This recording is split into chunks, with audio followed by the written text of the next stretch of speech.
All right, and it looks like our next draft is going, so I'm really interested to see if PIka can pull something out of the hat. So if we could change over to that. And then we are joined here in the booth by Mystical Might. Mystical, I know you've been here and kind of behind the scenes and big brain for us for a long time. You want to tell us a little bit about yourself for the new viewers that may have not heard your insights? Okay. A bit about myself. Yes, There's not please. really much to say, to be honest. True. I fly around on TQ. I took part in a few different ATs with the Volta team, and I've been around, I guess, low sec, wormholes, and null sec, depending on the kind of time of year. So yeah, I don't know. The most recent alliance I was in was actually Scare Yourself, I suppose. Since then, I've just been bumming around in wormholes and doing some small game. All right. Well, thank you for joining us. I'm sure you saw the previous match where Mira and Tuskless kind of just had it in hand and no sweat. But you want to talk us through the Tuskless draft here and tell me what you think? I dislike nightmares by default, but I think they're going for some form of. Well, I guess nightmares does decent damage. It's shield tanked. It can be armor tanked if you really want it to be, but I think I would prefer shield in this case. Although they have picked a Magus, so it's possible they decide to armor tank it and use those mid slots for damage application and things along those lines. The Vigil Fleet issue is really good for control. It's not as good as a Hyena in terms of its web range bonuses, but it does get some bonus, so it's able to effectively screen certain ships if they're trying to burn in. It is a little bit harder for it to slow down ships if they're burning away, especially if it needs to think about logistics on his side. So, if he's limited by the logi range, then he may not be able to chase as effectively, but they're also pretty quick. So he can burn in and out every now and then, and if he takes damage, he can burn back. Besides that, I'm not quite sure what they're planning to do. So I guess we'll have to wait and see for the next couple picks. Fair. And then Hoodie, take us through Pika Bold and tell me if you like what they're doing or if maybe you've seen something like this before. I think what Pika Bold is doing is interesting, right? Like they're essentially, I mean, they're doing the same thing here, but they're doing it a bit different. So they're actually going for the Stork this time instead of the Magnus. They're going for a different set of links, more powerful shield links, and there's also, of course, info coming again with the Golem pick. It didn't work last time. They're doing it again. This time with the Scorpion Navy issue, which is a more powerful but also a more expensive ship than the Raven. But to me, it's really interesting that they're going for exactly the same thing, saying that okay, well, we lost with it last time. Maybe they don't have anything else, but that would be surprising. Or maybe they think that they misplayed it last time and they can correct their mistakes and do it properly this time. Sorry, go on. Yeah, I think on top of that, they're facing something that isn't necessarily armor tank now either. But I mean, if you just lost to a particular AB ship, someone once told me that the Nightmare is also pretty good with an AB on it. Yeah, I was just going to jump in and say that they have banned the Barghest and the Typhoon Fleet issue, so it's not likely that they would see a repeat. So perhaps they stand a better chance against something like the Nightmare and the Vigil Fleet issue. I don't quite like the Nightmare as much as I do like Barghest, Typhoon Fleet issue, Rattlesnake, SNI, those missile ships that benefit extremely well from Vigils, Vigil Fleet issues, or anything really that can slow down the enemy team. I think they'll probably stand a better chance against the fleet comp coming out from the Tuskless this time. Yeah, I think you might be right. You also see that this draft is particularly is a lot slower than the last one. You see these teams are now a lot more reactive to each other, rather than just throwing out their own setup and being done in less than 2.5 minutes. We see a Daredevil coming out for Pika Bolt in this case. That looks like to me that's a very very clear answer to that one or the men. They simply don't want them don't want their cruise missiles or rapid heavies being avoided again. What do you think about the Daredevil pick? I think it's pretty bad, to be honest. If they're going to be doing remote rep stuff with the Column and Scorpion Navy issue, you probably want ships that are able to, disrupt their ability to do damage at range or to track at range, and then you want ships that can also project their own damage or effects from a single point.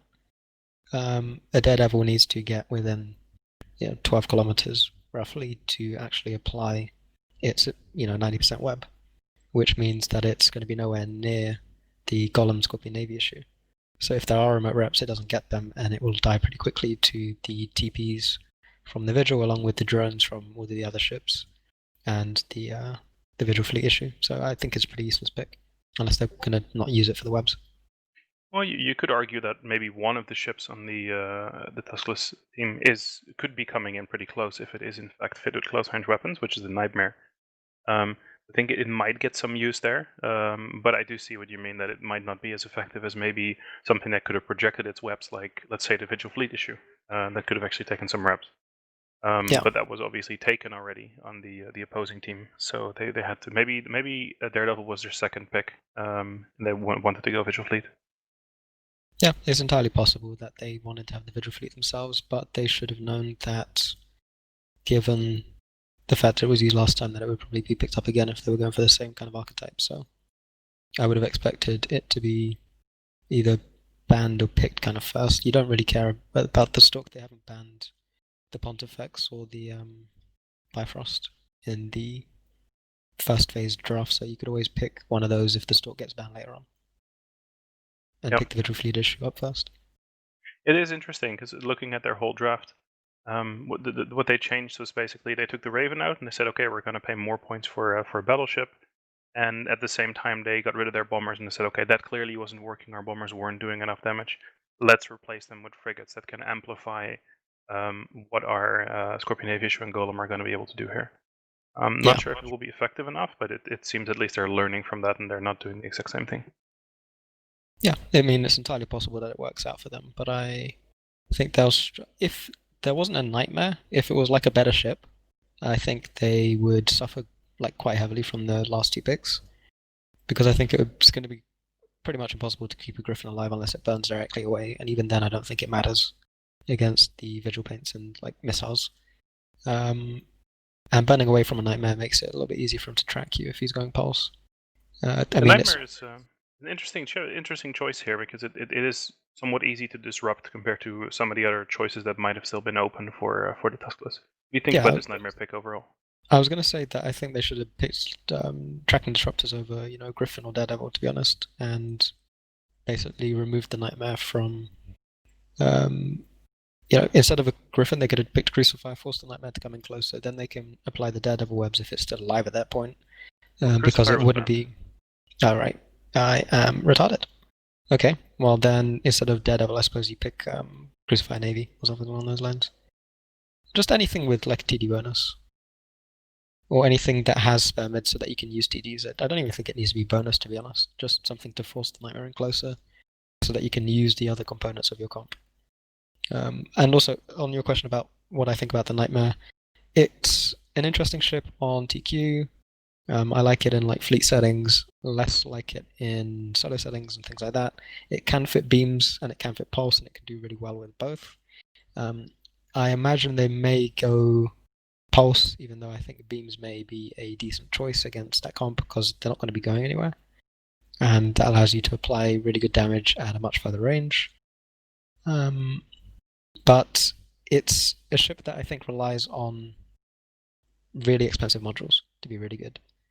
With cheap Tech 2 modules in a fleet setting where it's buffered, it's got lots of logi to rep it does really well. In a small gang or solo setting where it's T2 fit, it's trash. So I'm interested to see how it performs on here against the Scorpion Navy issue in the Golem. Fair enough.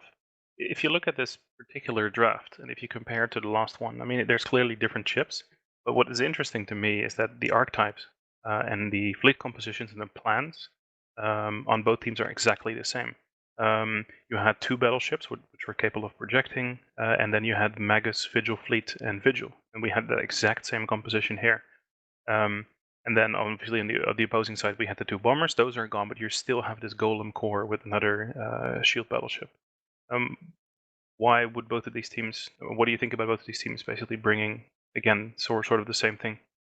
I think they're just bringing the strongest archetypes that they know. I mean, two battleships seems to be pretty agreed upon really strong archetype that does really well in most of the matches that it gets played in, depending on, of course, pilot skill and all the other things that can detract from a comp's ability to win.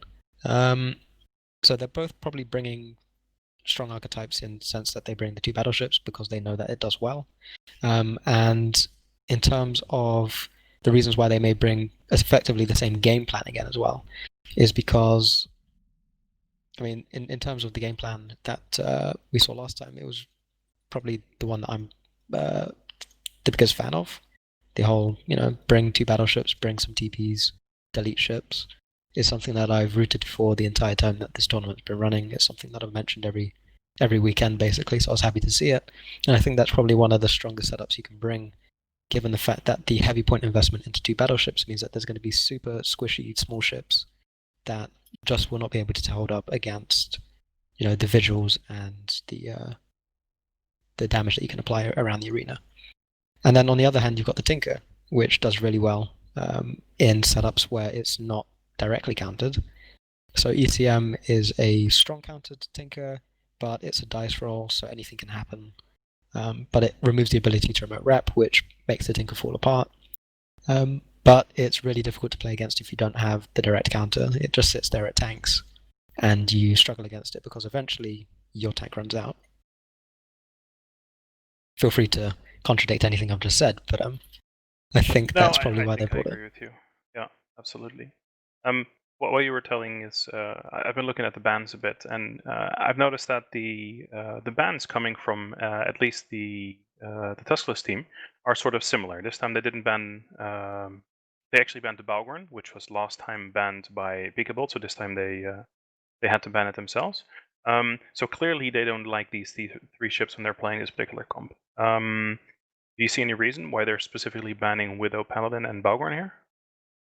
So Paladin is really good at applying its damage around the arena and also tanking at the same time. So it becomes a massive pain in the ass for them to deal with, especially if their tank relies on effectively managing their ranges and, killing stuff really quickly. Paladin doesn't die really quickly, and it does really good damage at really long range. And it also has the option of tinker tanking, so it can wrap things around it, making them last longer, which is a massive struggle for, I think, the Tuskless team.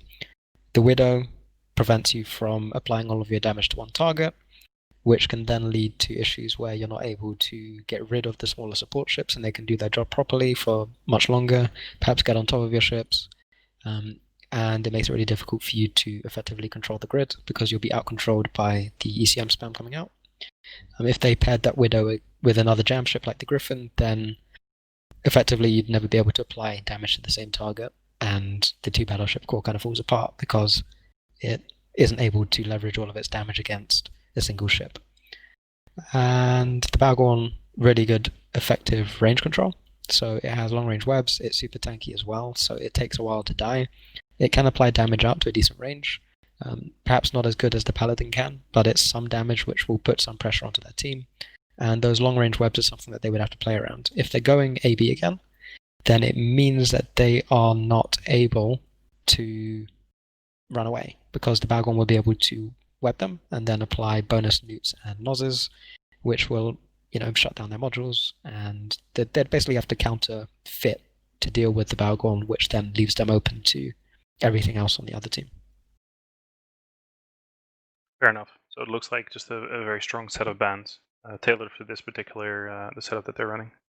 Yeah, I mean, if they leave the Balgorn open, they could simply switch to having a Mike Warp Drive, especially since there's no bombers on grid. But who's to say if they pick Balgorn that they don't also pick bombers to go alongside that? It's something that we saw commonly in the AT, where you pick a couple bombers, Balgorn, whatever else you wanted to bring, and you're able to control the grid, apply lots of damage. You've got a imminent threat that burns directly towards you that you have to deal with, as well as a lot of small shit at the back that you also have to deal with, and it applies too much pressure to your team for you to effectively get things under control, unless of course you bring ECM and you get Lucky Bunch, which has happened. But besides that, I think, it's just a strong set of bans. So talk to me a little bit about this Daredevil pick. Yeah, sure, you got some 90% webs. Is that much better than a normal web and say a succubus, which might benefit from shield links and sig, and obviously an AB that could maybe just flat out tank the nightmare and never get hit? Hoodie?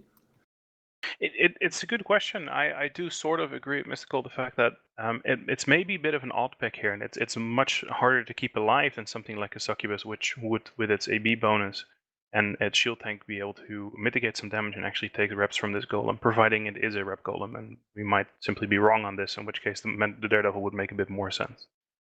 I do think the 90% webs do make sense on certain weapon systems for the Scorpion Navy issue and the Golem. Like let's say that these would, for example, be torpedoes, then having those 90% webs are going to make a huge difference to the actual applied damage. The question is if you could run with torpedoes or run with weapon systems where you're shooting, for example, Fury missiles from your cruise weapons, and you could rely on this Daredevil, because it is still a squishy ship.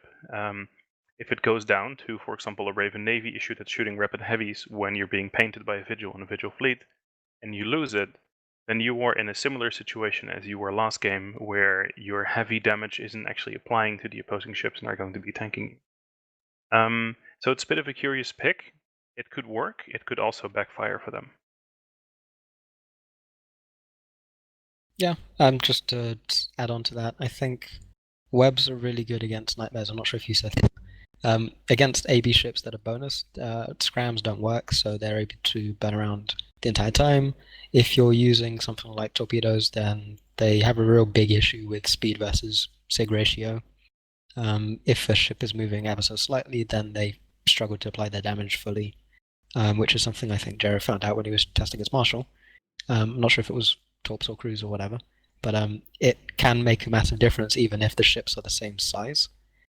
So yeah, I can see where the Daredevil could be a pick to help deal with that, but I just don't think that they're ever going to be at a range where it's effective. It's going to matter. Yeah.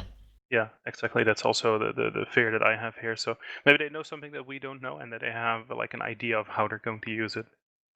Because we said it already both, but they are incredibly effective against this nightmare. Even if there's only a single web coming from this Daredevil, if that's applied and if he's fully slowed down, this nightmare is effectively not moving. You're looking at maybe 70, 80 MS basically that is going to be crossing the field.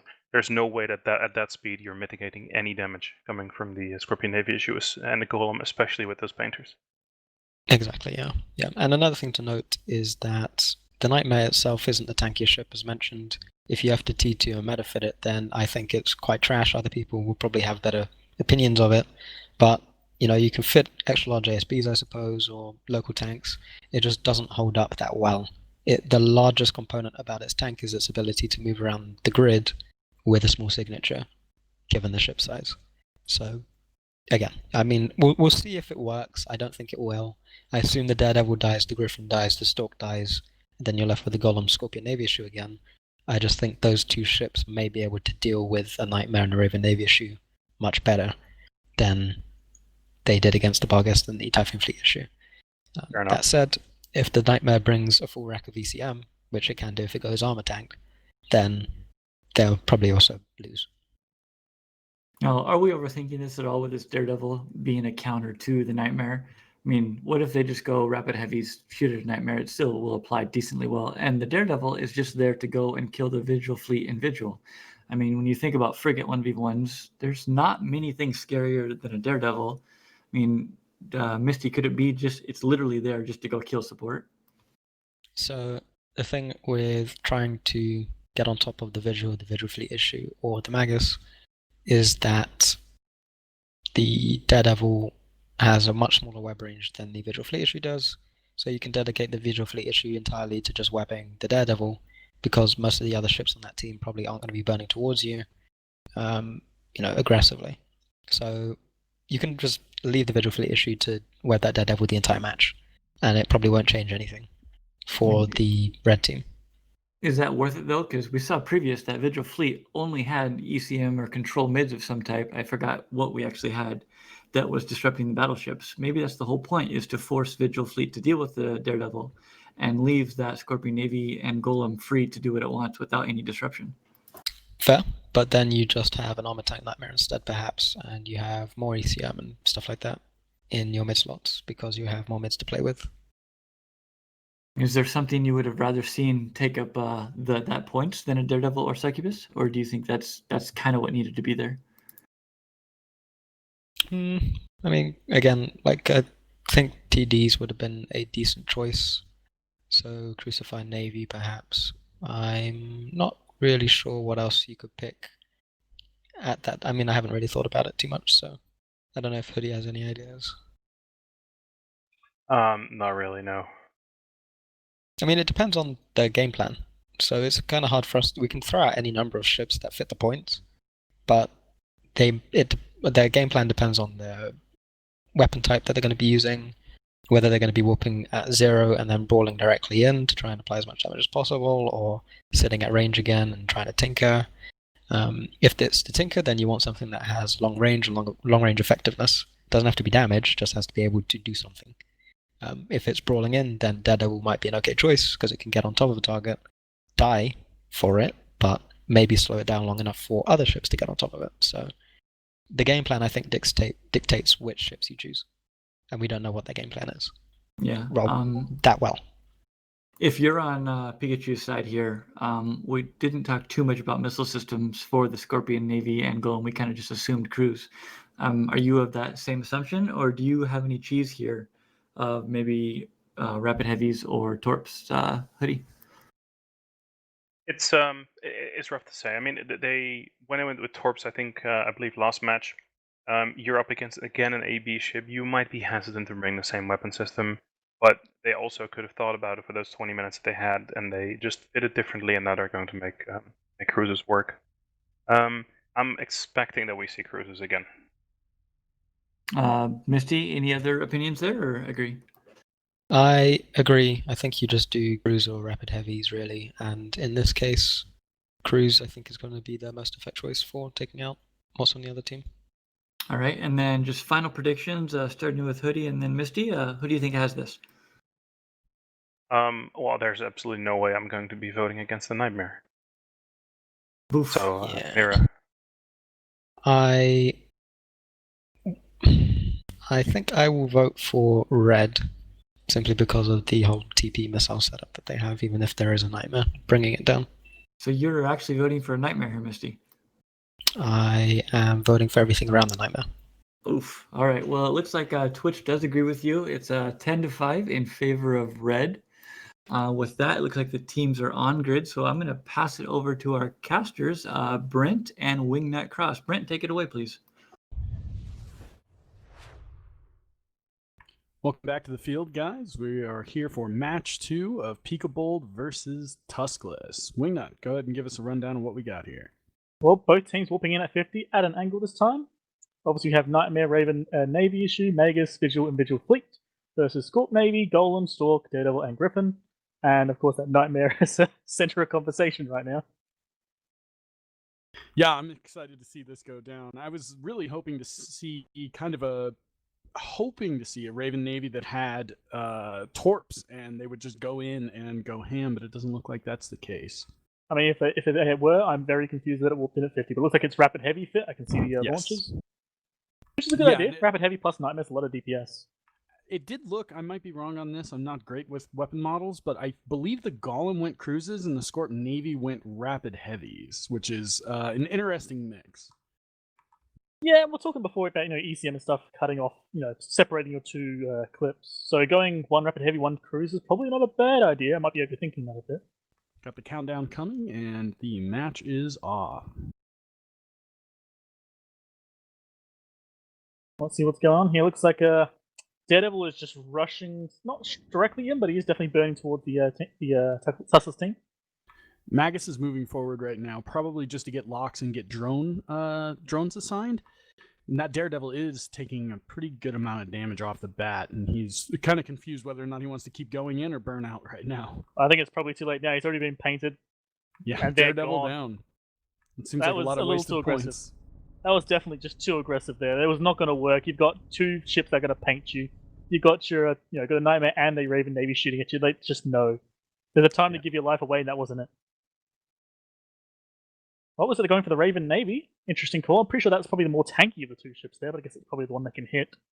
Yeah, it's going to be doing more damage right now, but like you said, it will tank more. I'm surprised that the Nightmare's staying at range. Actually, I'm not. I was wondering earlier if this was going to be an RR Nightmare. I would be surprised if it was. Looks like they're going to be focusing the Stalk down now by the looks of it. I'm not really seeing any damage from Tuskless onto the PIka Bolt team. I saw like one shot into the Stalk and that was it. They're putting damage onto the Magus, but it's not sticking. I believe it's getting reps from the Golem. Oh, lots of damage onto the Griffin right now, and at the same time, the Vigil's taking a little bit of damage. It looks like I'm watching the Nightmare. I think he's trying to like match movement with the Griffin. Transversal match, that's the word. He's doing a pretty good job. He got one hell of a hit there. That takes one more and that Griffin is gone. He's so far away from reps. Yeah, he's using Scorch to try to take away the control that Griffin has over the field right now. And the Stork of Alicia is taking a decent amount of damage, but repping up. I like the idea of this Nightmare. Not just force the Griffin away till Griffin's ECM no longer works, then turn around and immediately start shooting that Stalk and it's gone immediately.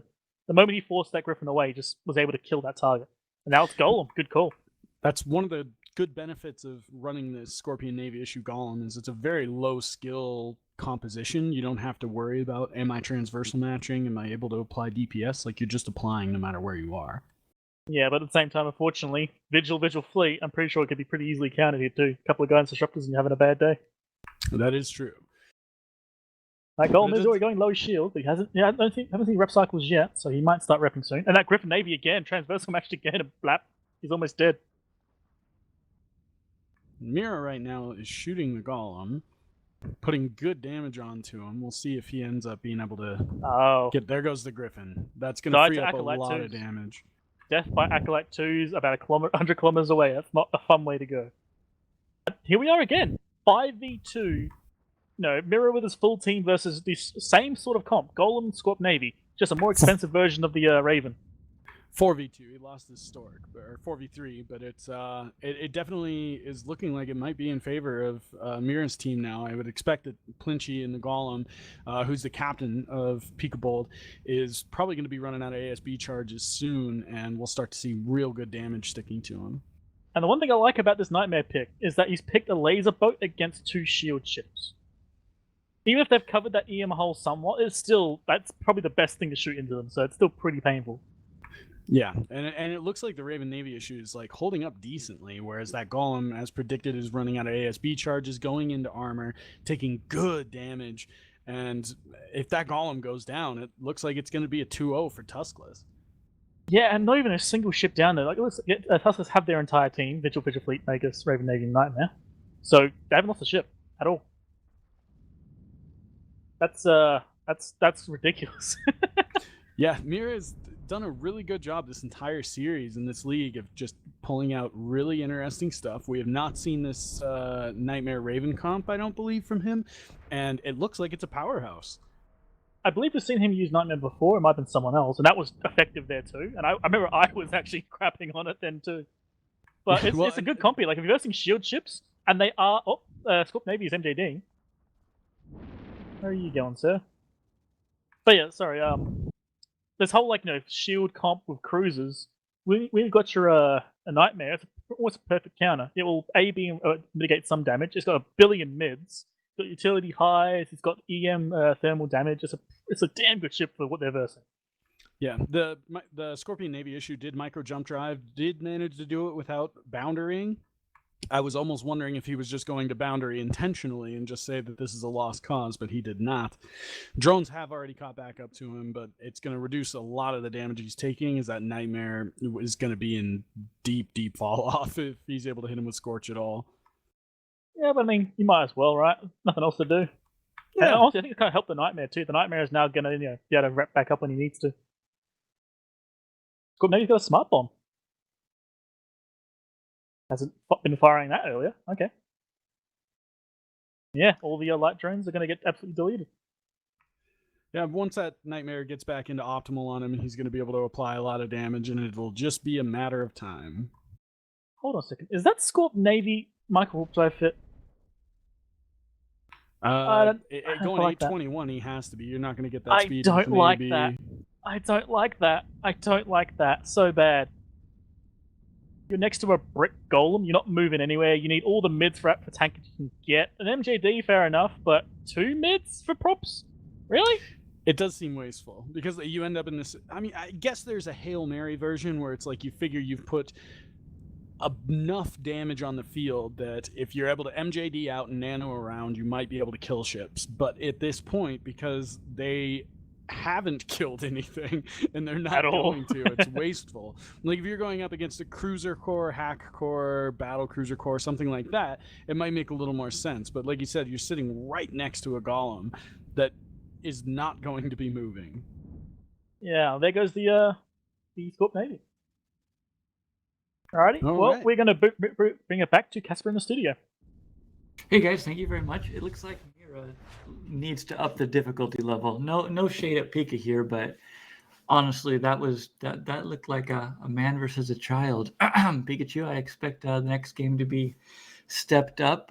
Hoodie, did you see anything there? Any control? Like, did Pika's team target, or what Yeah. actually went on? I feel like I have to bring it up again in sort of the same manner. I was looking at this particular Raven Navy issue, and there's one of two things going on. One, there's an imposed speed limit on the ships on the Tuskless side, or two, he had an AB fit again. And he was mitigating the damage exactly like the Typhoon Fleet issue was in Game 1, and they won in exactly the same manner. So I mean, can a battleship? Obviously, it can, but I would have never thought that a battleship could actually do, not whatever, do that much mitigation. I mean, was it only that, or was there hidden ECM? Or I'm a little bit stunned that not a thing died that entire time.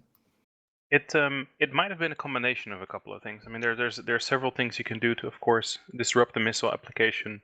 One of the men is a very good idea, but we don't necessarily know what links they were using. They could have also been using the SIG link to reduce the SIG a bit more, and I think there was also, again, guidance disruptors coming from the lower end on the Tuskless team, simply disrupting the cruise missiles enough to make the Raven tank it.